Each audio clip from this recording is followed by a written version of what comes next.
You know, the more I think about it, the angrier it makes me. Why can we have peace in our time? Peace for our children. Understand it. I'm gonna do my part. So listen up. Don't you know it's time to be fair? Won't you lend a hand? Won't you show the world your outrage? Won't you take a stand? I call them a racist cause they just can't face this. Everyone seems so blind. I call them a racist cause they just can't face this. Every child's been left behind. All the rights are treaded on. All the rights could soon be gone. Civil rights just don't belong. Treated like some political pawns. Don't pretend that it is all fine cause you may end up on the unemployed line. Why your job gets reassigned to some Malaysian kid who's just pushing line. I'm a man of many talents, so let me break it down off fair and balance. I'll hop on the roof right off the drum and I'm busting out my talking points. First they plan and then they lied about the WMDs. Then they drop bombs, killed dads and moms and many more Iraqis. Then they vacationed as the nation's children went off to war. How many more of our kids must die for a barrel of oil? 100 million spent to kill them, meanwhile millions are still left here jobless while they rob our lost civil rights as well. It's time to move on and improve on the red, white and the blue. I'll keep it pithy, are you with me? These talking points are true.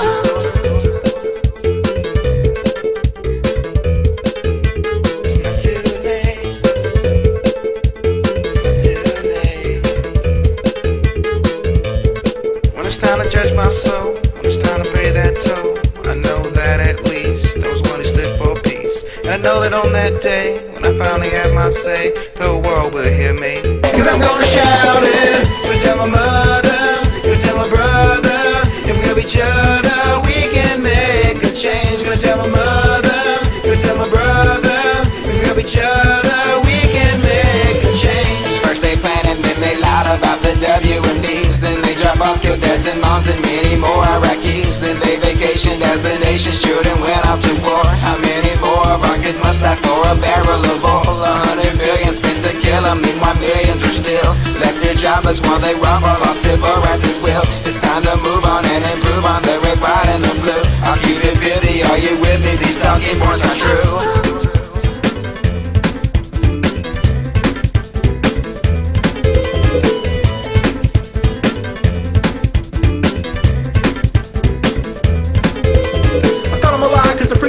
Spin the words like a top. I cut them a lie cause it just never dies. Spewing their propaganda and I stop. Every day it's a simple song. We're the right and you're the wrong, but never fear, we will fight on. We'll keep speaking truth until you're gone. In the end, one thing is true, we're the ones looking out for you. I hope we'll the roof right off the storm cause I'm busting out my talking points. When it's time to judge my soul, when it's time to pay that toll, I know that at least those one who stood for peace. And I know that on that day, when I finally have my say, the world will hear me.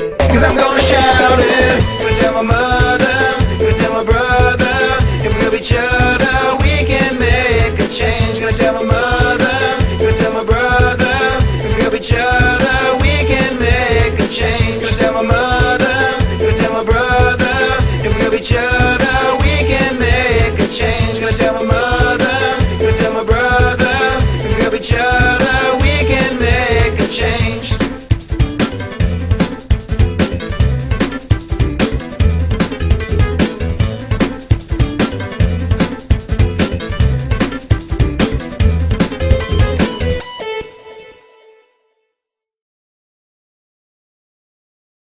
For over 30 years, I've been studying the hostile imagination. It turns out that all countries practice the art of enemy-making in much the same way. The process begins with how we see or define others as different than ourselves and ignore our common humanity. We see ourselves as good.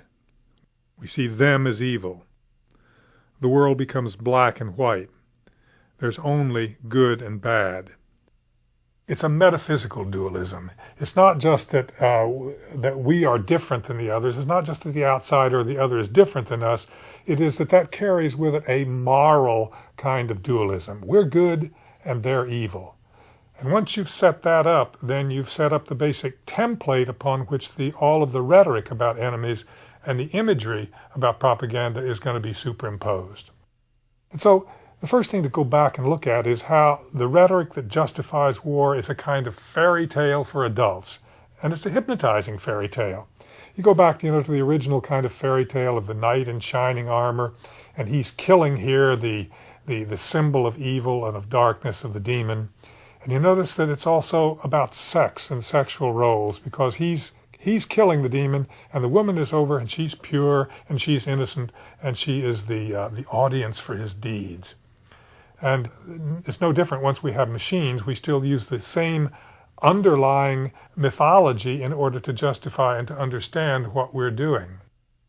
And it's also always done in terms of this different template, that a story, a battle between heroes and villains, good people and evil people.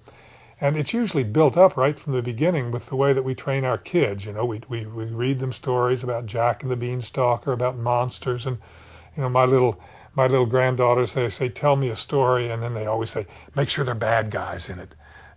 But they want to be able to, the bad guys also have to get what's coming to them.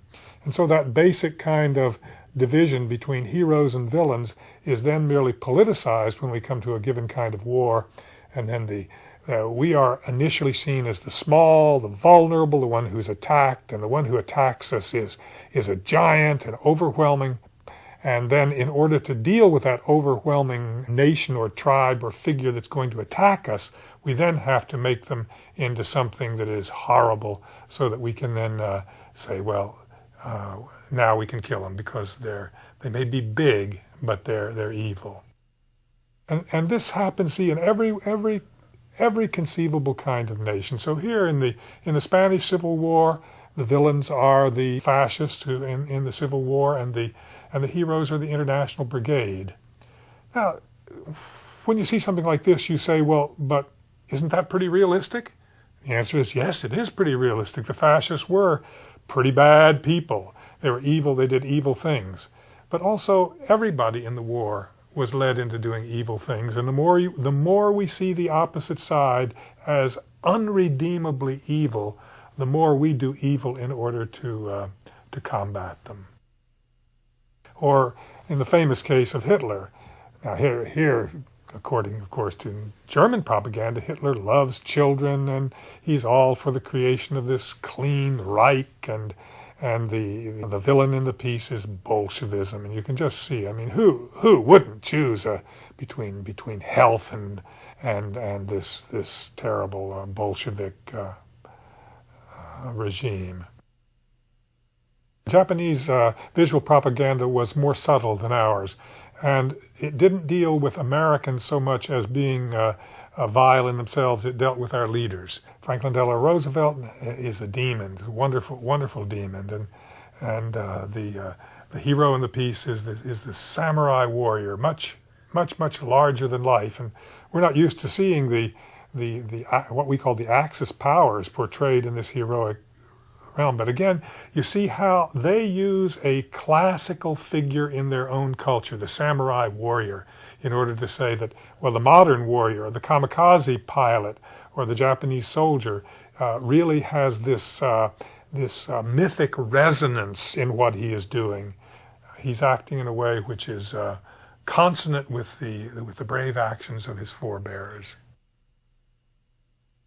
Or here, famous things of ours where we just sort of rolled in the Second World War. We rolled them all together. It's kind of wonderful caricature of Goering and Tojo and Mussolini, and then just death. And again, the iconography of warfare always points out that the other side is the bringer of death. Or again in the Second World War, the monsters are so vivid. They're obviously kind of figures out of a nightmare that are blown up and brought into the light of consciousness, so that we can then justify all of the kinds of energy and action needed to defeat them. Here, so buy war bonds, and you have to stop them. So you'll always see that the enemy changes shapes, as it were. When you just want to kill him, you want him to be an animal or a worm or a louse or something like that. But when you want to marshal people to say, look, the threat is real, we've got to do something, then you make him this larger-than-life monster. And you make us always noble, always noble. Warfare is applied theology. You will find that in one way or the other, all warfare is justified as being something which is demanded by God. So it's a jihad, or it is God mit uns, or in God we trust. And here the whole rationale is, look, they're treading on what's sacred. They're treading on the church. They're breaking down the church. Or here, this is actually from the 1920s of the communists. What is it that we can't stand about communism? Why is its threat? It's atheistic materialism. It's not primarily that they're an empire that are grabbing up something that belongs to us, that you can't trust atheists there. And so fundamentally, we have got to go to war in order to validate our view of God. And of course, we're still at it here in the German First World War. Gott mit uns, God is with us. And we say, oh, no, God isn't with you. In God we trust. God is with us. There's no question about it, And then, of course, Al-Qaeda says exactly the same thing. Holy war, jihad. We go to war, we slaughter in the name of God. Or in the case of Israel, you have the notion that the land itself has been given to Israel by God. It's a promised land. And so defending of that becomes a religious obligation. And what you have here is actually a T-shirt that comes from the so-called Christian Zionists, those who support Israel in this claim. Israel is God's promised land. Never trade his land for peace. When America blesses Israel, God blesses America. Whenever you get the word God and country in the same sentence, that, according to the biblical tradition, is really idolatry. You really are talking about a tribal God, not a universal God. You're talking about a God who is your God, but not somebody else's God. The Soviets merely did a kind of 180-degree reverse on that. They said, look, what really is religious, what you call religion, is just opium to the people. And you're always controlling the people by the use of religion. And when you worship the dollar, that's really atheism. So you don't really worship God, they're saying. You really worship the dollar. First there was idol worship, and then there was fire worship, and then there's dollar worship. So that's the Marxist line about the evolution of religion. And so the old images of communism as a kind of octopus that's taking over everything. The dominoes are falling. If this little country, Vietnam, goes, then everything else is going to go. And then contrasted to that, of course, is the very idealistic notion of the great hero of the revolution in the second or third generation, Che Guevara, who fought in the Cuban Revolution, and then, of course, in South America, and was killed there. In the Cuban Revolution, you see again this theme of the sacredness of the revolution here. Christ is portrayed as on the side of the revolution, and the demon over here, the demon that was responsible for the Bay of Pigs, the American soldier, but you'll notice that up in his helmet that he's driven by this little middle-class guy. So this manages to say that look, it's not just the military who's doing this, it's the middle-class guy who's just driving him. Or the Chinese Cultural Revolution, the enemies of the revolution versus the loyal reader of the little book of Mao. Vietnam, same thing. To the Vietnamese, Ho Chi Minh was a hero. He was the figure who they would have chosen to be the head of a united Vietnam. The opposite doesn't have to be shown. Wherever you have a demonic image, it implies a heroic image of yourself. Wherever you have a heroic image of the self, it implies a demonic image of the other. And one of the things that we'll see is that the moment you change your image of the other, you change the image of the self. So when you come to Israel, according to Israel, all of the other nations around there are terrorists. And the arch terrorist of them all is of course Arafat. He had blood on his hands. And therefore, the evidence that they're terrorists is here, the bombing, terrorist bombing of buses, and therefore the rationale why we have to cut ourselves off from them in order to stop that terrorism. It's only the fence that's going to make the difference. It's only keeping them in their place that'll make the difference. You switch to the Palestinian view, and it's of course exactly the opposite, that the cannibal, the one really who has been responsible for the slaughter in Sabra and Shatila, the refugee camps of tens of thousands, 10,000 people or more, I guess, was Sharon. And it says the children as young as 3 will be admitted and shot on sight. And there, a classic photo reproduced of the Chinese man in Tiananmen Square. But also you see here the modern face of the monster. The monster now, doesn't look like Grendel or one of the ancient monsters from the deep. It looks like an arms system, and how for the Palestinians the children throwing rocks are confronted by tanks. So the Palestinians say, look, you target our children. You come and you break down our houses with bulldozers. You shoot our people. This young man has just been shot at a checkpoint. And so you come to the question also of language. The language that you use is absolutely crucial. You don't find anybody in the Mideast talking about suicide bombers. Even the religious leaders. I was just there about 5 months ago, and we tried to get them. They said, no, they're not suicide bombers. They're martyrs' brigades. And they don't know it's not a good thing to do, but when you're fighting somebody who's that heavily armed, you don't have any alternatives. So it's a battle of identity. You couldn't get a more graphic illustration of the difference between the way that we see bin Laden and a large part of the Muslim world sees him. Here he is. He's a saint. He's not just a warrior at all, but he has a saintly looking face. Or is he really the essence of evil, the devil? That's how wide we are apart in our perceptions. And it obviously leads an honest person to ask the question, well, what's the truth? Where is there truth in the middle somewhere? Is he only this or is he only that? And when you get in the Mideast, it's very hard among common people, untutored people, to get a great deal of criticism of bin Laden. Or you go right to Saddam, and Saddam is a hero. Or here he is as the villain in the piece. And he's a villain who we have used the popular theme, of course, of Star Wars.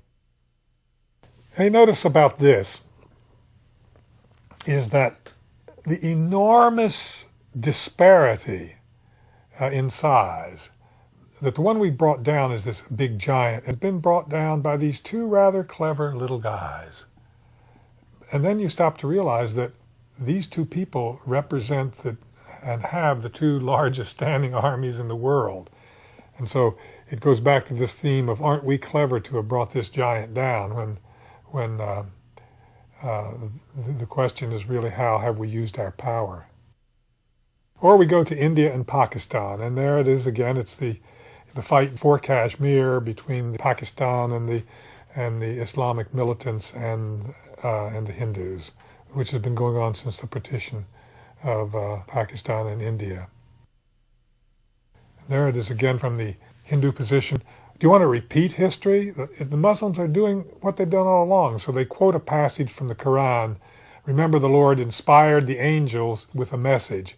I am with you. Give firmness to the believers. I will instill terror into the hearts of unbelievers. Smite ye above their necks and smite all their fingertips of them. Are you ready to fight?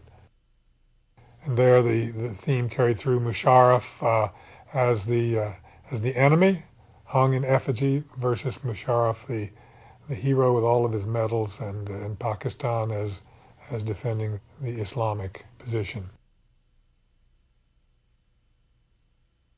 We go here to a theme that's very rich, that the enemy is as subhuman, not as superhuman, but as subhuman. They're always going to use some kind of animal for that, or that's one way of doing it. Rats are very common. Almost always the rat is used, with Noriega or the Jew as rat, or Arafat as rat, or Saddam Hussein as rat. Very obviously a figure used in order to make you feel disgusted. And then warfare isn't heroic anymore. Warfare is just extermination. It's just a matter of extermination. You're just an exterminator. This isn't even about God anymore. In the degree that it was a holy war, you could say, well, I've done a sacred act by killing an enemy of God, an infidel. But here it's just, you're just common exterminator.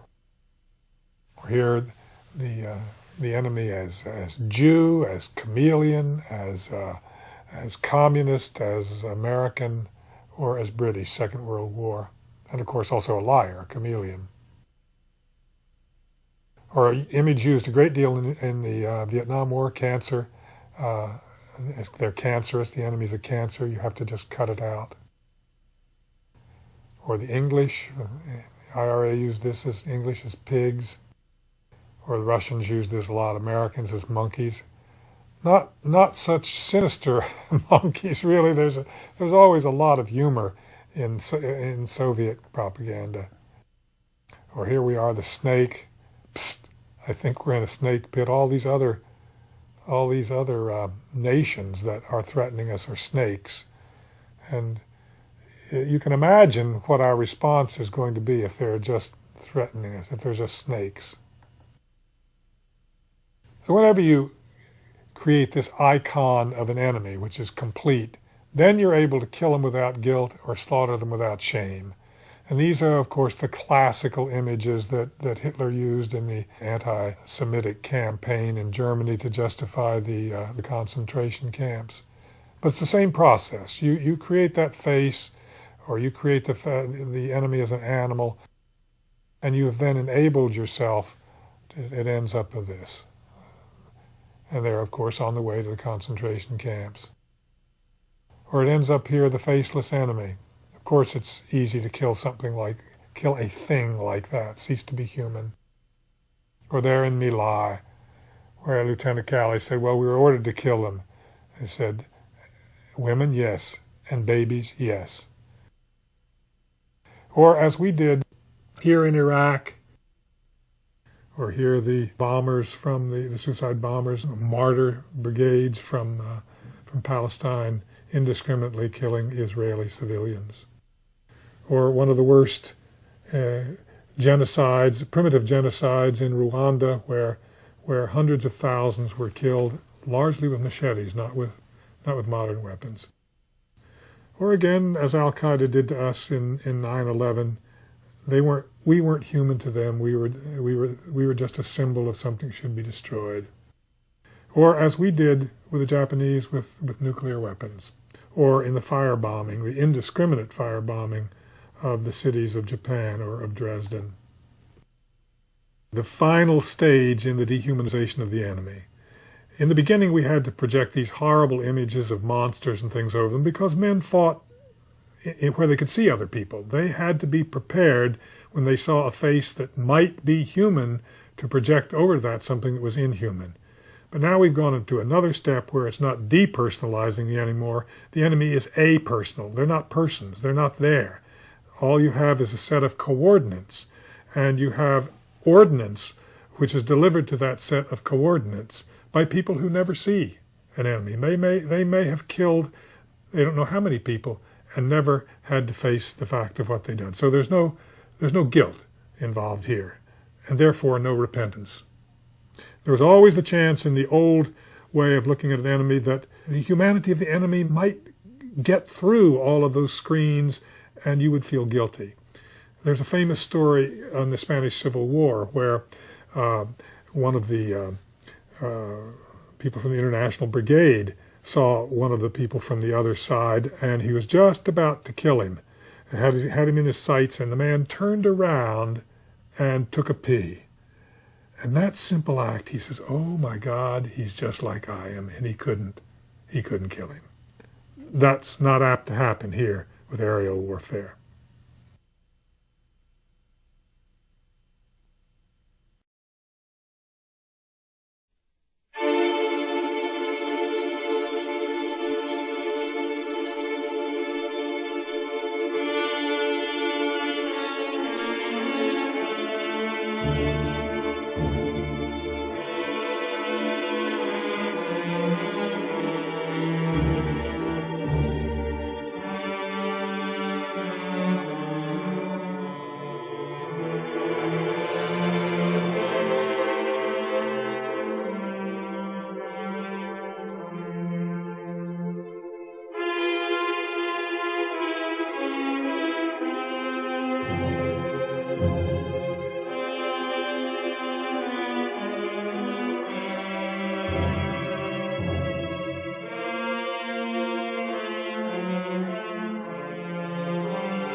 That's all. Visual frequency. I just drove over a body. Yeah. Viper 5-2, report freak change zone 4. You're clear. Alright, firing. Line here. When the stage line Let me know when you get it. What shoot? Light them all up. 202 traffic, 260. Come on, fire. Hey, Roger. Keep shoot. Keep shoot. Bushmaster 2-6, Bushmaster 2-6. We need to move time now. Alright, we just engaged all 8 individuals. Yeah, we got 2 birds. We're still firing. Roger. Got him. 6 is a 2-6. We'll move, but we got this. Oh, I'm sorry. I was done. Bypass. God damn it, Kyle. Alright. I hit him by head.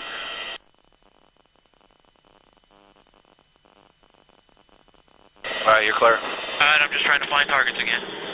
Bushmaster 6, this is Bushmaster 2-6. Let me engage. Hey, we need to stop that so we can get down there. Hey, shoot. You see my location? Roger. Break. Crazy Horse 1-8. Request permission to engage individual. I'm picking up the wounded. Yeah, we're trying to get permission to engage. Come on, let us shoot. A Bushmaster, Crazy Horse 1-8. I'm picking up the wounded. Yeah, we're trying to get permission to engage. Come on, let us shoot. A Bushmaster, Crazy Horse 1-8. We're taking him. Bushmaster, Crazy Horse 1-8. Roger, we have a black SUV or bongo truck picking up the bodies. Request permission to engage. Bushmaster 7, Roger. This is Bushmaster 7, Roger. Engage. 1-8, engage. Clear. Come on. Clear. Clear. We're engaged. Coming around, clear. Roger. Trying to, Clear. Roger, I lost him in the dust. I got him. Oh yeah, look at that, right through the windshield. Alright. There was approximately 4 to 5 individuals in that truck, so I'm counting about 12 to 15. I'd say that's a fairly accurate assessment so far.